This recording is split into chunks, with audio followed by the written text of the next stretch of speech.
এভাবে মাংস রান্না করে একদিন খেয়ে দেখবেন, হাত ছেটে ফুটে খেতে ইচ্ছা করবে। এটা আপনি পরোটা, সাদা ভাত, পোলাও সব কিছুর সাথেই খেতে পারবেন। একদিন ট্রাই করে দেখবেন।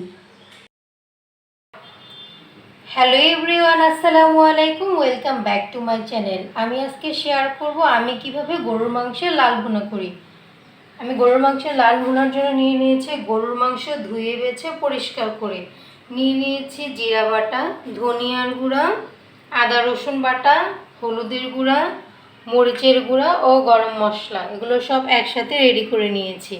এখন আমি গরুর মাংসের লাল ভুনার প্রসেসিংয়ে চলে যাচ্ছি।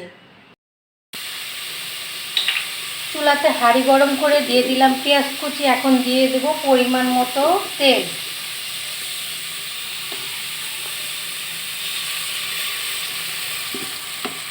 আপনারা চাইলে সরিষার তেলও ব্যবহার করতে পারেন, আমি সয়াবিন তেল দিয়েছি।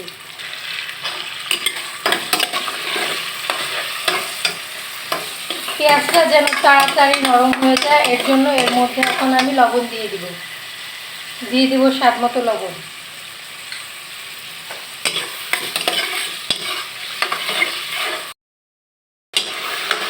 পেঁয়াজ কুচির সাথে এখন আমি গরম মশলাগুলোকেও ভেজে নিব। দিয়ে দিলাম গরম মশলা। এখানে আমি দিয়েছি তেজপাতা, এলাচি, দারচিনি ও ছোট কালো গোলমরিচ। মশলা ও পেঁয়াজগুলো একটু ভাজা ভাজা হয়ে আসলে এর সাথে আমি মাংসগুলোকে দিয়ে 1 মিনিট ভেজে নেব। আমি সব সময় তেলের সাথে মাংসটাকে 1 মিনিট ভেজে এরপরে মশলা অ্যাড করি।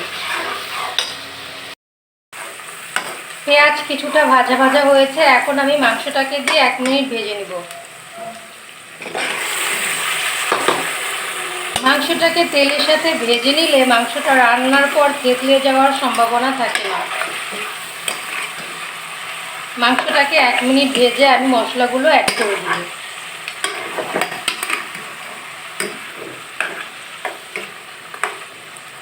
মাংসটা 1 মিনিট ভেজে নিলাম।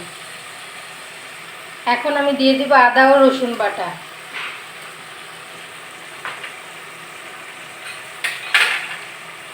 জিরে বাটা, হলুদের গুঁড়া,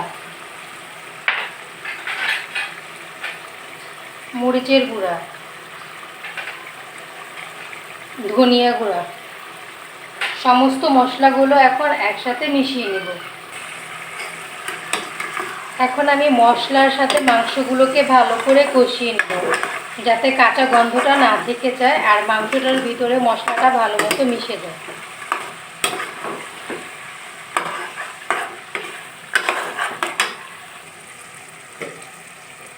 এখন আমি ঢাকা দিয়ে মাংসটাকে 5 মিনিট ভালো করে কষিয়ে নেব।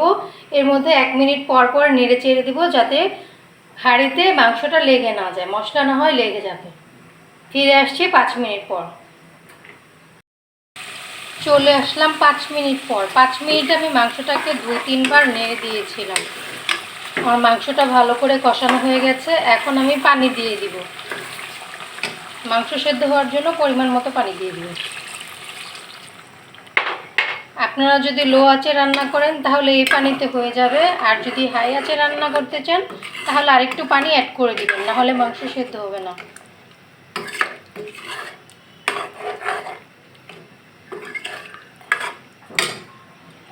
সাথেই থাকুন। ফিরে আসছি 30 মিনিট পর। 30 মিনিট আমি মাঝে মাঝে এসে নেড়ে দিয়ে যাব।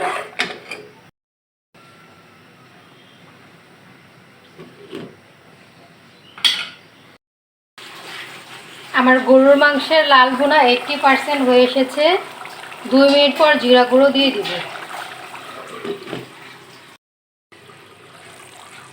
তৈরি হয়ে গেছে আমার গরুর মাংসের লাল ভুনা। এখন আমি জিরা গুঁড়া দিয়ে নামিয়ে নিব।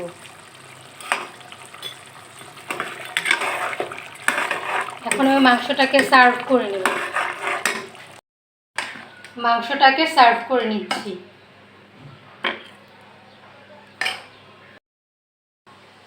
মাংসটা সার্ভ করে নিলাম। তৈরি হয়ে গেল আমার গরুর মাংসের লাল ভুনা। এভাবে মাংস রান্না করে দেখবেন, হাত চেটে পুটে খেতে ইচ্ছা করবে। এটা আপনি সাদা ভাত, পোলাও সব কিছু দিয়েই খেতে পারবেন, পরোটা। এতক্ষণ পাশে থাকার জন্য ধন্যবাদ। আল্লাহ হাফেজ। আসসালামু আলাইকুম।